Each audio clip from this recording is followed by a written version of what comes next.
Hey guys, what's going on? My name's Dr. Frank. I'm the founder of Addiction Mindset Recovery Coaching programs. And in today's brief video, I want to talk about the one major problem that I have with vaping products. Now, listen, before you judge me, I was a polynicotine addict. I was addicted to chewing tobacco, smoked cigarettes, smoked cigars, addicted to vaping. Hell, I was even addicted to Nicorette gum throughout the course of my quitting journey. Nicotine toothpicks, I've used it all, okay? I promise you that. The one major problem that I have with vaping is, to be blunt, we don't know the problems that people are going to have with vaping. Now, a lot of people are going to attack me and say, Dr. Frank, that's not true. There's studies out of the UK on vaping products. They've been around for a very long time. We have research proving their safety. Okay, we have research proving that they are a form of harm reduction compared to cigarettes, because cigarettes have been around for a long time, and we know cigarettes kill 400, 500,000 something people a year due to cardiac complications and cancers and stuff like that. That I can agree with. But what I can't agree with is that we have studies on the latest Rick and Morty vape, that we have studies on the latest Puff Bar that someone is still buying from their local vape shop that has been banned in the US for how many months now? I think it's been over a year. And you can still buy some of these things in shops. Here in New York, counterfeit Hyde bars, the Hyde vape bars. I bought some for a video once, and I had users on the channel telling me, Dr. Frank, that's fake. That is not a real product. And, where did I buy it? I bought it from a local vape shop. You're not really supposed to be able to sell them here because of the flavor ban, but, you can find stuff, gas stations, vape shops, they all got it. So here's my thing. How are you telling me that you know the consequences of what a Rick and Morty vape is doing on someone 50 years down the line? I think the problem becomes we take vaping as a global term, and we think that the harm reduction applies to every single product in the store. At least that's how I viewed this. That's how I thought about this. And I had used the Juul for a long time. And then when I learned that Juul was in the process of suing 23 counterfeit Chinese companies making and distributing Juul products right here in the United States to gas stations, vape shops, head shops, all those places, I was like, holy crap, I don't even know if I'm getting a real product. So no, I don't know anything about the safety of this. And you have a lot of physicians in ER hospital settings saying, hey, we're seeing people at a young age come in with complications from vaping. There's a foreign substance in the lung, and they're trying to fight that. And so the body produces fluid and cells that flood the lungs. And basically, the lungs fill with fluid and cells, and the patient feels like they're drowning. They get severely short of breath. Their oxygen level goes down very low. Many times they have to be on a respirator. It's happening more and more in a slow way. And so there are a significant amount of kids that are vaping an excessive amount of time. And right now we're maybe not seeing the long-term effect of this, but I think in the 30s and 40s, we're going to start seeing these young kids in clinic with some significant respiratory changes. What can that do long-term to your body? One of the biggest things is the permanent scarring that can occur in the lungs. So someone that could have healthy lungs their whole lives now could be on multiple inhalers. And guys, I'm well aware of dab carts and dab pens. I was addicted to those too, both medical grade and black market. I'm well aware that those caused a lot of the deaths and a lot of the hospitalizations.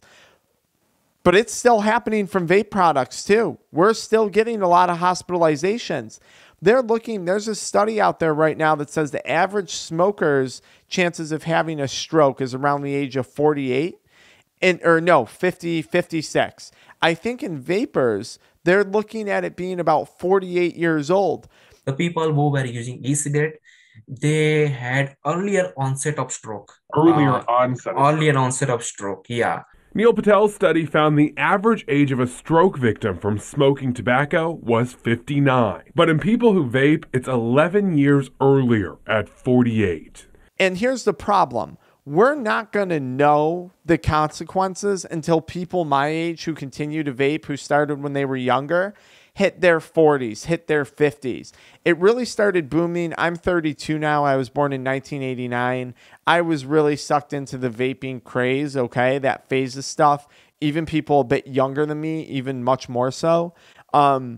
Until I'm in my 40s or 50s, until my generation hits that point, we're not going to know the consequences of vaping. We really don't know. And for anyone that's telling you we do, unless they are referring to the specific product used in the study that came out of the UK with that exact same list of ingredients, we really don't know. We really don't have answers to this. And I just want to throw that out there because, like me, I think there's a lot of people who are confused on this topic, who just truly don't see the harms in it, who truly think just because it's a form of harm reduction, it applies to every vape product that we buy, whether it's in a gas station or a shop or wherever it may be. Now, I can say I'm glad to not be part of that experiment anymore. If you're looking for a reason to quit for that reason alone. Remember, cigarettes, it took 40 years before they determined they were bad. Doctors used to promote smoking for anxiety, for stress during pregnancy, for all this stuff. It used to be promoted. How many medications do you guys see on the market that get pulled years down the line after they found freaking Chantix was halted due to causing cancer? Jesus, what risk does that medication come with? How do you even figure out that a medication that helps people quit smoking causes cancer? Because these people used to smoke. Like, wow, it must have been something really bad to pull that medication or halt that medication. It must have been really bad if you were increasing the risk of cancer in a population of people that were already at risk for getting cancer. So do you guys get what I'm saying? Like, don't just blindly trust this stuff. You don't want to be 40 years old in the prime of your life, right? Literally making money, having kids, having a family, and then winding up just falling into this category of people who were like, oh, well, what do you know? It did cause a stroke. Oh, what do you know? He did have an aneurysm. Oh, heart attack at 37. We didn't see that coming, but yeah, it looks like there's a lot of scarring around the cardiac tissue from, well, must have been from vaping.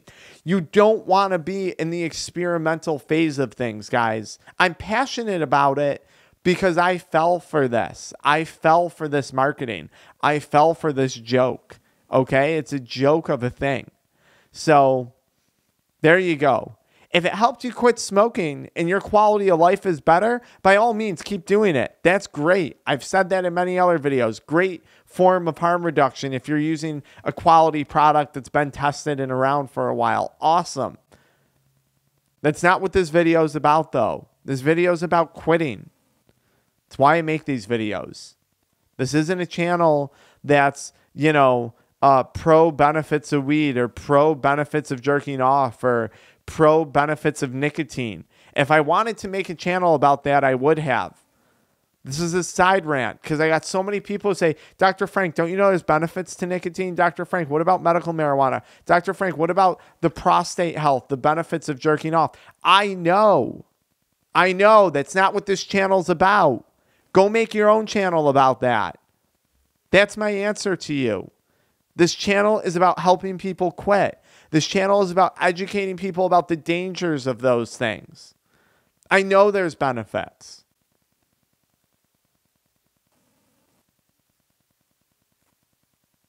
That's all I got. That's it. I'm done with this video today.